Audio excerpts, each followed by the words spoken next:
Tonight, the United States said it wanted a rapid build-up of NATO forces in Macedonia on Kosovo's border, ready to implement any peace agreement.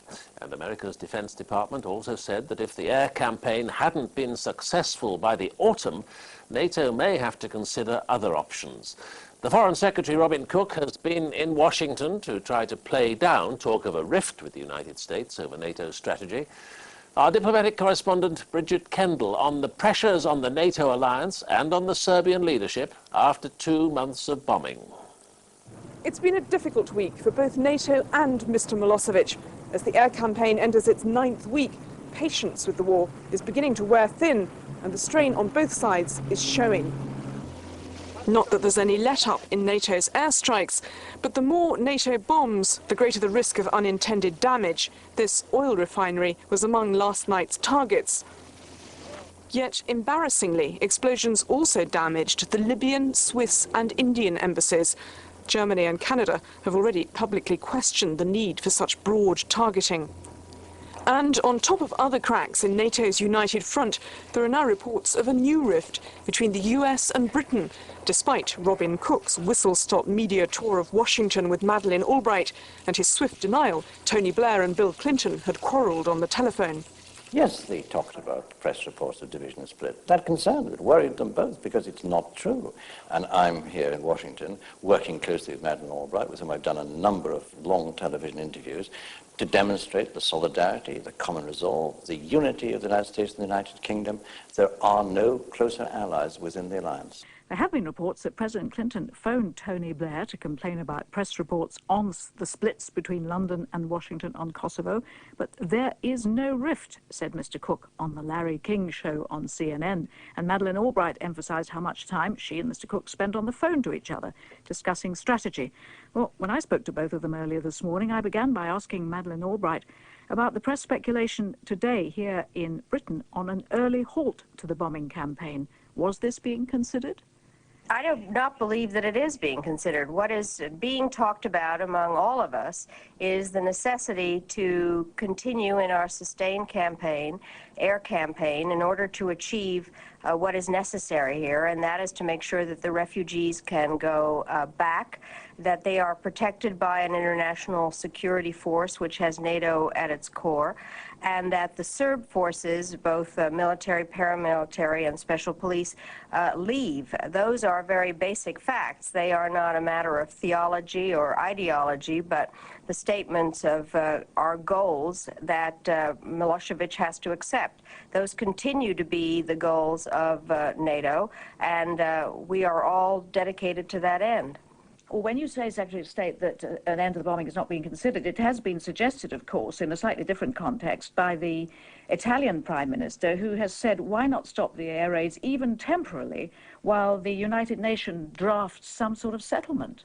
Well, I think that he has made that suggestion. He also has said that perhaps at the end of that there would be ground forces. There are lots of different kinds of ideas, but the bottom line is that as an action plan, we are continuing a sustained air campaign which is working and which is causing considerable damage to the Serbian military structure, where we now know that about 1/3 of their military equipment and bridges and military structure is being destroyed. So while there are ideas out there, I think that the important thing is to keep your eye on the fact that the military campaign goes on.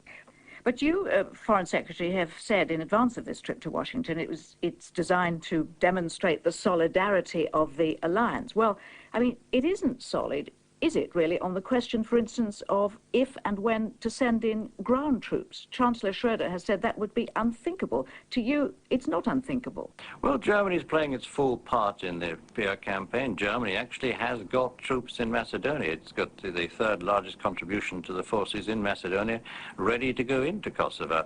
And today, with Madeleine Albright, I have been demonstrating the solid unity between us, both behind the objectives of NATO and our conviction that the air campaign is succeeding, and we must be ready to build on that success by planning and preparing to make sure we have got the troops in theatre to take the refugees back.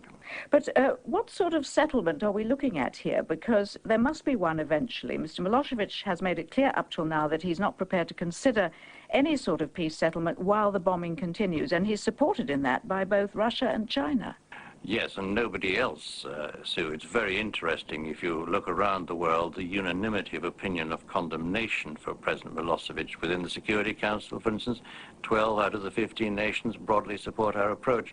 And over the last few weeks, we've made very good progress in bringing Russia closer to our position. We did get the agreement on principles in the G8. We're now working on trying to turn that into an agreed text for the Security Council. And we welcome the fact that Russia is now trying to be part of the solution. It exposes the lie that Milosevic has told his people, which one day Russia would ride to the rescue. It's not going to. Russia wants to see a settlement along the same principles as ourselves. Secretary of State, both President Clinton and Tony Blair have said no option is ruled out. You must be considering now the question of putting in ground troops. I'm not talking peacekeeping troops here after any settlement, but ground troops to bring your campaign to a faster conclusion. Well, what we have all decided within the alliance is to ask the Military Committee of NATO to do an update of an assessment of whether both the permissive and non-permissive environments for introducing ground forces, and that planning process, or this updating process, is taking place right now. And the whole alliance has agreed on that, and you are correct. President Clinton has said that no option has been taken off the table, but he has also said, and I believe that the Prime Minister agrees with this, is that the air campaign is working. And that we need to continue to stay the course with it. We have done a great deal of damage to the infrastructure, and it is working, and NATO will prevail. But don't underrate, Sue, the extent to which the present air campaign is having a direct impact on those soldiers within Kosovo. We've taken away a third of their equipment. We've blown up half of the ammunition in Kosovo. And the soldiers on the ground know the extent to which we're making that impact. Look at the mass desertion we had earlier this week when an entire battalion got up and walked through the hills and left Kosovo behind. No army can continue with that rate of desertion for long and remain a cohesive fighting force. I think you will never find as clear a set of goals defined by 19 allies as you have just heard, and we are determined to prevail. And NATO has put in many resources. I think there are contributions from many countries. We're operating together, and this alliance is unified in a way that many people might have predicted couldn't be possible. I mean, we really have 19 democracies been working together for these same goals and for the same purpose, because we have the possibility here at the end of the 20th century to be able to deal with the missing puzzle, a part of the puzzle of a Europe that is united for the first time in history, democratic, and able to really participate fully together. And it requires the Balkans to be a part of it and not allow something as hideous as this kind of ethnic cleansing to stand.